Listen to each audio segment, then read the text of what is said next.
Okay, remember last quarter when we said it takes real nerve to launch an IPO right as you start paying to rent your own hardware back from customers? Well, they actually did it, and the cloud revenue still somehow went completely nuclear. It really did. But you look at the tape today, and it's just an absolute mess. Welcome to Earnings Unscripted. It's August 12th, 2026, and we're checking in on the second quarter for Cerebras, ticker CBRS. They build the biggest AI chips on Earth. And Miro, you weren't kidding about the tape. The stock ran up all day and then immediately plunged in extended hours, basically wiping out the whole rally. Right, the after-hours crowd just gave it all back, which honestly makes sense when you see how, contradictory these filings are. And actually, since we're talking about algorithms punishing the stock, good time to mention this is purely our own analysis, not financial advice for anyone's portfolio. But look at the top line. Their non-GAAP core revenue completely exploded to roughly $210 million. That's a 103% jump year over year. Sorry, that's a massive beat on the top line. But the GAAP side tells a much darker story. The official bottom line showed a really brutal net loss of $2.98 a share. I'm guessing that huge disconnect is what spooked the market. Oh, definitely. It looks like a complete bloodbath on paper until you trace it back to the IPO. They had to absorb, an enormous accounting hit. It was roughly $377 million purely in share-based compensation just dumped onto the books this quarter. It's a non-cash charge, but algorithms just read the headline loss and hit the sell button. Okay, right. So they basically swallowed all the IPO medicine at once. That's painful, but honestly smart to just clear the deck. And operationally, you can't really ignore the cloud demand right now. They even mentioned CrowdStrike using their tech for real-time enterprise security. Yeah, that's such a brilliant use case. Large language models usually add way too much lag to inspect live web traffic, but Cerebras pumps out tokens so fast that the security filter runs completely invisible. Traditional GPUs simply can't process data at that speed without bogging down the entire corporate network. Which is wild. They're basically enabling completely new workflows just by brute forcing that speed bottleneck. But there's a weird new line item pulling down their official revenue that I really want to understand. What's the deal with this huge adjustment for customer warrants? So essentially, they they issued massive equity sweeteners to get huge strategic partners on board. Think OpenAI, AWS, and G42. To account for those warrants, they recorded a $44.3 million contra revenue hit on the GAAP books. Okay, wait. A contra revenue hit? So they basically earned that money operationally, but then had to subtract it from the official top line just to pay for those partner equity deals. Right, exactly. It's non-cash dilution masquerading as a revenue drop, which is why management desperately wants everyone looking at their core metrics.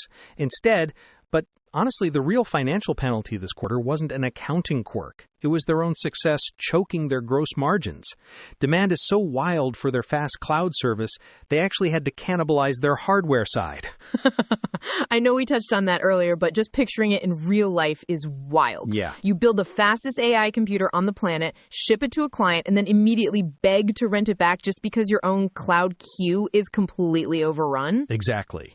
CFO Bob Coleman explicitly admitted it on the call. He said, and I quote, "As we described last quarter, we are meeting some of the overwhelming demand for our fast inference service by temporarily renting some of our own systems back from our cloud customers."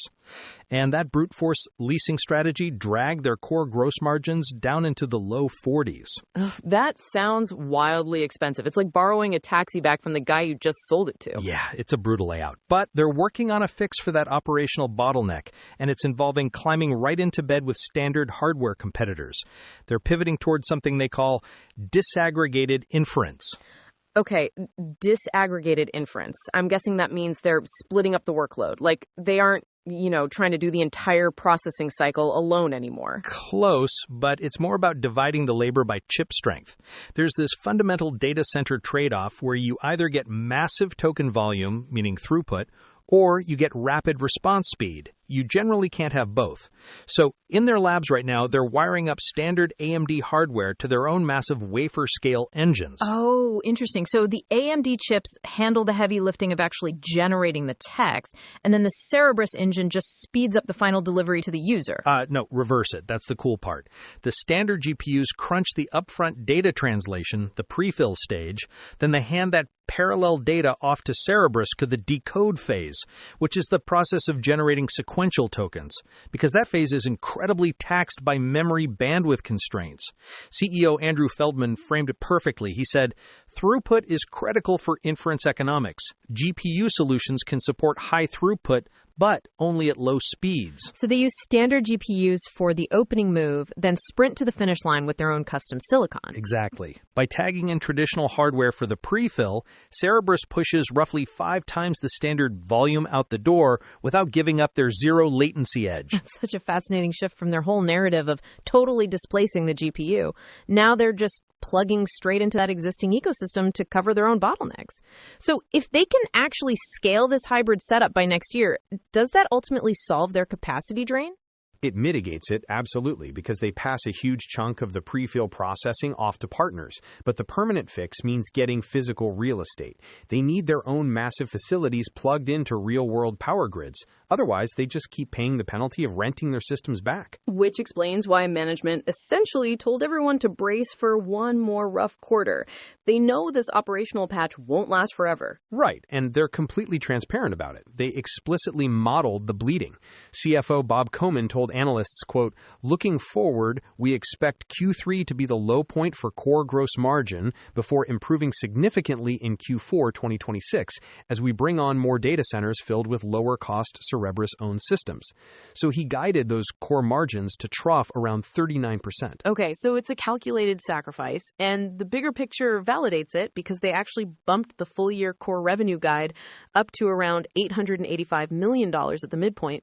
So top-line demand feels completely unshakable. Yeah, demand isn't their problem. That backlog is totally locked in. The real test now is pure execution. They only escape this gross margin trap if those contracted global data centers actually go live by year-end.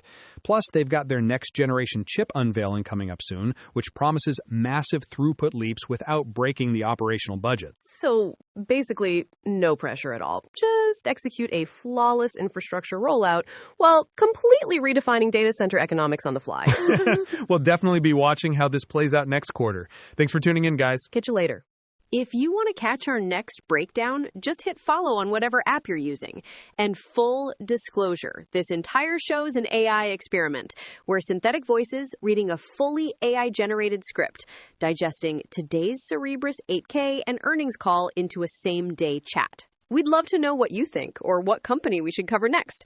So email us at earningsunscripted@datamadness.ca or find us on X via the link in the show notes. Talk to you next time.